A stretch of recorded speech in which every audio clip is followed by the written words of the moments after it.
Found a baby lamb. Joaquin came earlier to say they were missing a baby one, so I walked down the bottom field, made a meh sound, and it meh back at me. So I'm just going to return it to its mummy. How sweet is that? Oh. It's an absolutely glorious day. Just have a look at that. There's no wind. I'm not sure what the temperature is. I think it's about 28 degrees. And everything is looking beautiful. Mimo. Hello, my sweet girl. My sweet, sweet girl. Look at this. This is like little weeds that are just growing out of here on our patio. And look at this. A magnificent poppy. So I just wanted to give you guys a little update on what's going on this week. Check this thing out. We built ourselves a sunshade using netting, kind of like what we did on our greenhouse. And we put these little ribs, little plastic lines, to basically keep its shape. So it's really nice and tight and looks really good. And then we've put one of Gina's outdoor sofas out here. It is early in the morning. So early in the morning what happens is we do get sun on here. But by the afternoon, as you can see, all of the shade covers this whole area, and it makes it a really nice place to sit in that scorching heat. Now it's April and it's supposed to be raining the whole time, and basically till the 30th of April you have time to clear your land. After the 30th of April, if you haven't cleared your land, you basically get fined. So I've got a lot of stuff to do. Our grapevines are in a bit of a mess. I've got to trim all of this stuff from between them because they're basically taking nutrients away from the grapes. But also the grass is going to get so high that it's going to cover the leaves of the grapes and stop them from getting sun. And it's also a fire risk. But right now my hands are tied and I can't use any machinery because the fire risk today is very high. Tomorrow it goes up to maximum, which is crazy for this time of year. And we're not allowed to use any strimmers or any equipment, tractors or anything like that. And because it's getting so hot, it's time to get our swimming pool filled. It's all empty at the moment. And so that's going to be a little project that we're going to be doing hopefully this week.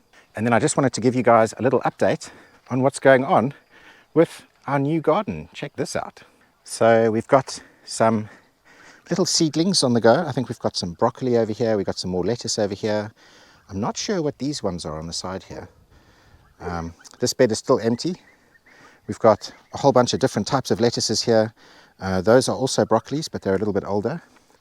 And then this one, we've got a whole bunch of radishes. So I don't know if you can see in there. The radishes are looking quite big, so they're ready for salads now. The peppers are still a bit small. We do have something in here that's munching on our leaves, which is a bit of a shame. And this one here, I mean, we've been eating out of this already. We've got, well, the carrots are still growing, as you can see, but they're looking quite good. And then the beetroot are also looking really good. Let's see if I can get you a shot there of the beetroot. It's coming along. And then we've got tons of rocket, and this rocket is so nice and so peppery. Look at that. So we've been putting those in salads and things. And then over here we have a goosey goose. And goosey goose is really enjoying all of this green grass. Look at this.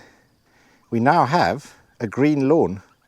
So I'm not sure exactly how many weeks it took, but we've been watering it every single day, in the morning, in the evening, and this lawn is looking fantastic. Let me show you. Now there are a few bald spots from where the ants obviously ate stuff, but I gave this a little mow yesterday, and look at that. It's a proper green lawn. I can't believe it.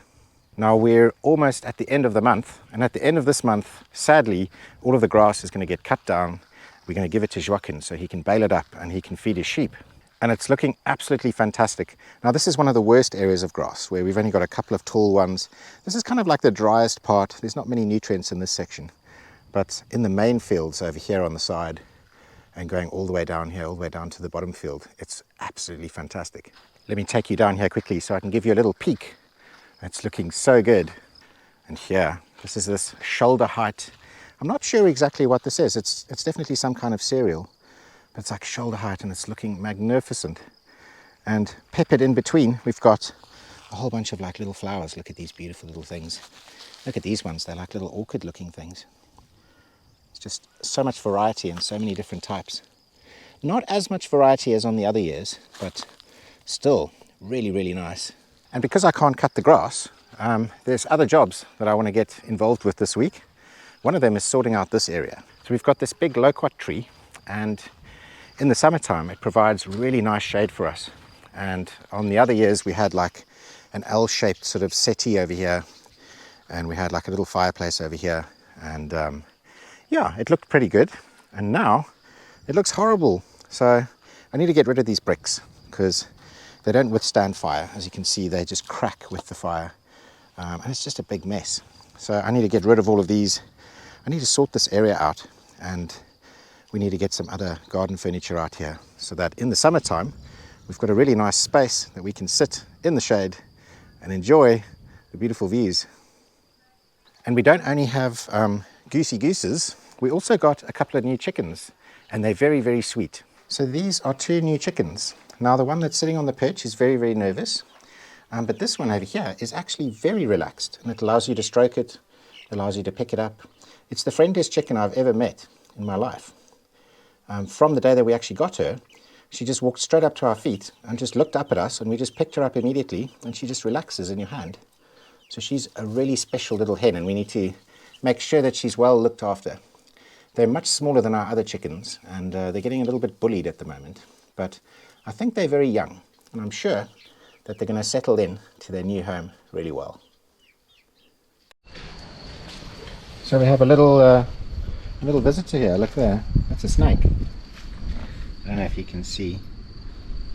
Let me try and get a torch. Hopefully he doesn't slither away. There he goes. I don't know if you can see that.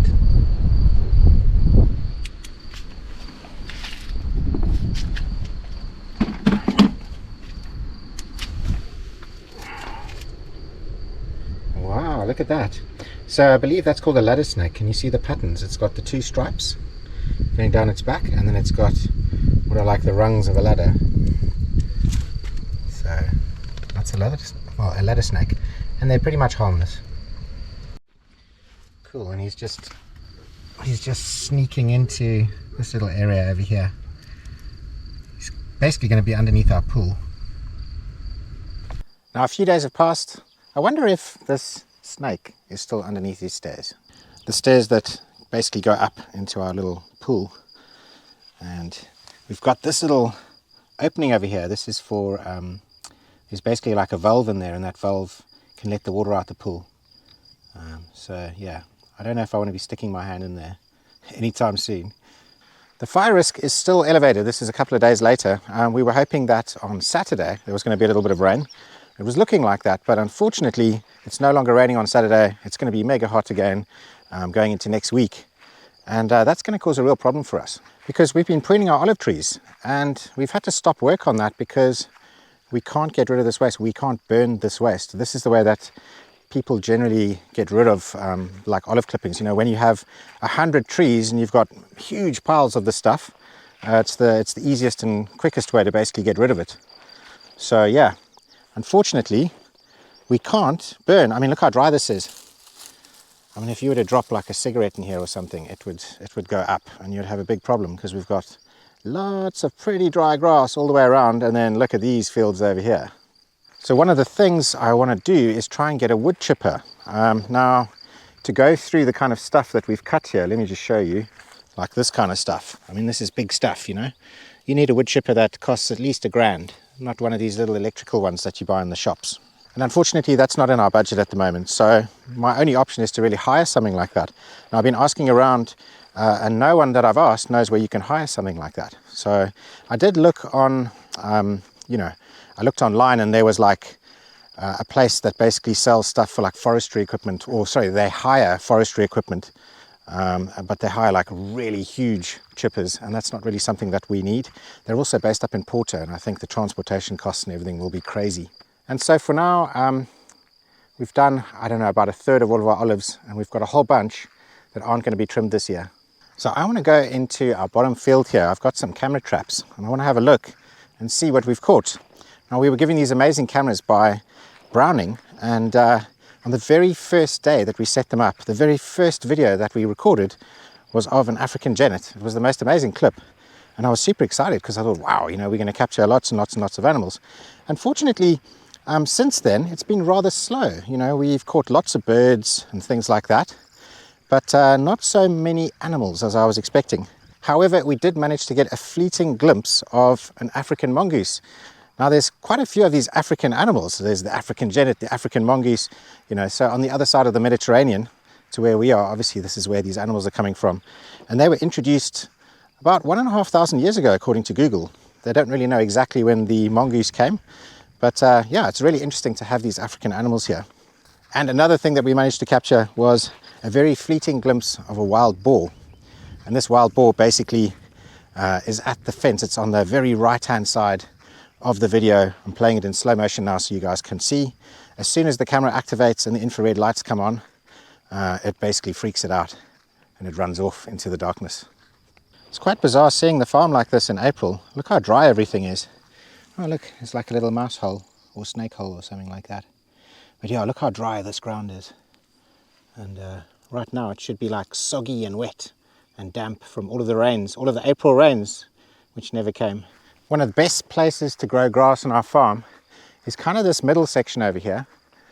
We've got our main sort of house well, and I think that just basically puts a lot of water into the ground here because this is a lower piece than the actual house well.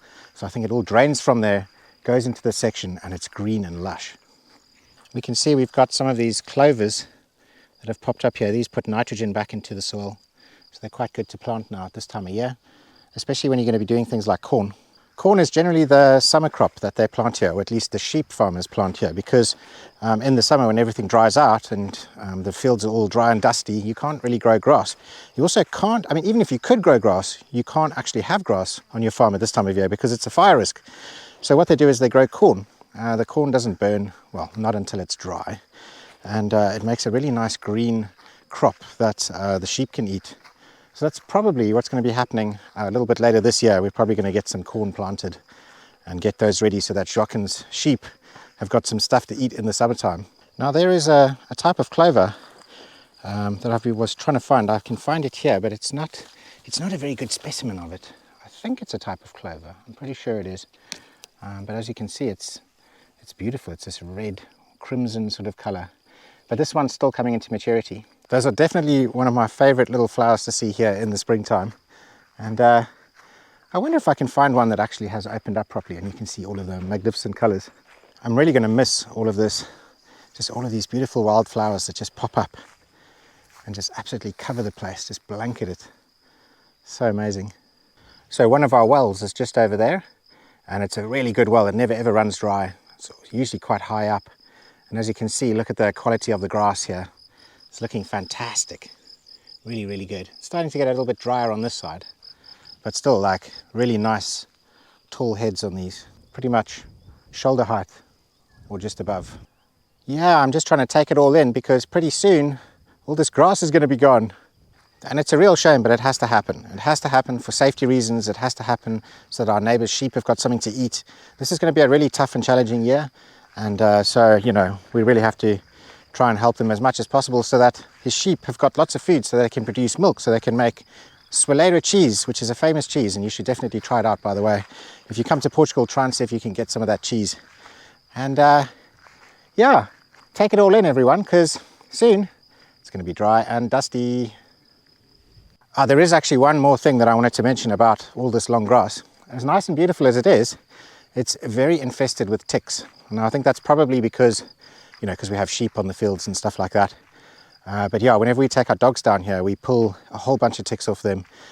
We find ticks on ourselves as well. Fortunately, these ticks, they're very small. They're like tiny little things. They don't seem to bite humans. I mean, I've literally been asleep and felt something walking on me the entire night. I didn't have a single bite on me, and when I woke up in the morning, I had this little tick just crawling all over me. So, you know, I'm very worried about getting bitten by ticks because they carry lots of diseases and things like that that can really mess up your life. So that's another reason why when you cut the grass, it's a good thing.